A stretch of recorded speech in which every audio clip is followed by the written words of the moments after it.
Okay, students, here I'm showing you the RC triggering circuit. Okay, so this setup, we have a ready-made circuit designed where we can perform controlled half wave and full wave rectification of SCR using RC triggering method. Okay, I have explained to you in theory. So this setup, we can use it as half wave where we can connect these two terminals, or we can connect a full wave input connecting to the bridge output. Okay, I'll show you how to do the connection. So as you can see, first I will show you with the half wave. So from the secondary, okay, where I get 12 volts, I'm connecting it to the load. Alright, so from load I'm connecting it to A. A is my anode of SCR. So there is one more point A, which is a triggering circuit, gate triggering circuit. So I will connect these two A's together. Okay, I'm shorting them. Alright, now the cathode, that is K, and K here, which is my triggering circuit, I will connect it. Alright, then I have to connect the gate and gate terminal. Alright, so here is the port, that is this R, which will be controlling the firing angle. So when I vary this port, which is this internally connected, so it will be controlling the firing angle. Now I have to connect this negative or other end of the supply to the circuit here. So that completes the circuit. Now we can observe the output, the voltage across. Now we have to observe the voltage across SCR. We can see the voltage across SCR, or we can observe the voltage or the output across our load. So I am using CRO to observe the waveforms. Alright, so just let me connect these probes here so that it will be convenient for me to connect it to CRO. So let me observe first voltage across the load or the output. So I have done the connection. I'll connect it here. So I've done the connection. Now I have to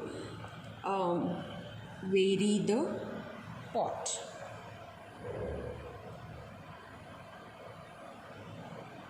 As I've connected it to half wave, what I'll be getting? I'll be getting the output in the positive cycle only, right? So now I'll be varying port, observe the output across the load, right? So now I'm varying port, I'm varying R value, observe here. As I vary the R value, it will be varying the firing angle. Okay, see here, it is varying the firing angle.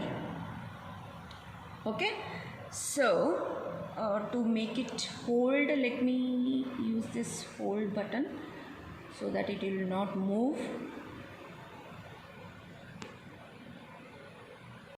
I hope it is visible. As I'm varying port, you can observe the variation in the firing angle, right? See, you can observe the variation in the firing angle. So, as I vary the port, this firing angle is varying. Alright. So, how much of voltage that is coming across load is controlled by this R, which is nothing but controlling the firing angle. Now, according to the value of the R, the gate current that is coming to the gate terminal is controlled. So, when the sufficient gate current is coming to the gate terminal, then the SCR turns on, right?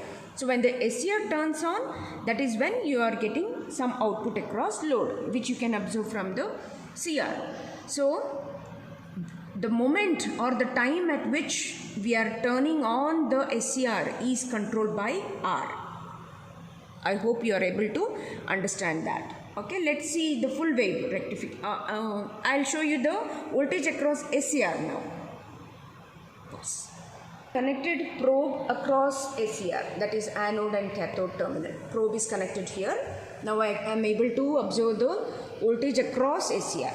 So observe the CRO. So as I see, when there is no movement in the pot, the full voltage, the input voltage is absorbed at the SCR, right? So as you are varying the pot, when it turns on, the moment it turns on, that is when you are seeing zero voltage across SCR. I hope you are able to visualize this. Say, now at this position, I am varying the pot for you to understand. So at this position, that is when SCR is turned on. Alright. So if my value of R is more, then the time at which SCR turns on will be late. Okay. That is why you are seeing this output. Now here R value is more. That's why at this point SCR has turned on. Alright. Now as I reduce the value of R, say SCR has turned on here itself. So the firing angle depends on R value. Smaller the R value, lesser will be the firing angle. So here for small value of R, SCR has triggered here itself. And as you can observe, since this is half wave rectifier, the negative that is at reverse voltage, you can see SCR is turned off, and you can see the same voltage that is applied is appearing at the negative cycle. Let's see the full wave rectification. So this I have taken the same position of the pot earlier what I had shown there, but here the output is taken from this bridge. So we are discussing the full wave rectification process. Alright. So full wave rectification means you will get the output even at the negative cycles. So hope it is visible. Now see, for small value of R, the SCR is getting triggered at beginning of the cycle itself, right? So as I vary the R value, SCR is getting turned on later. That is, firing angle is increasing. Now I'm increasing R means I'm increasing the firing angle. So SCR is triggering later. Yeah, I hope you are able to understand. So using this method you can control firing angle from 0 to 180. I hope you are able to visualize that. Okay, as the value of R is varied, the firing angle is also controlled. So this is voltage across SCR. Let's see across load. Now see, I have connected CRO across load now. So this is what you can see across load. Okay.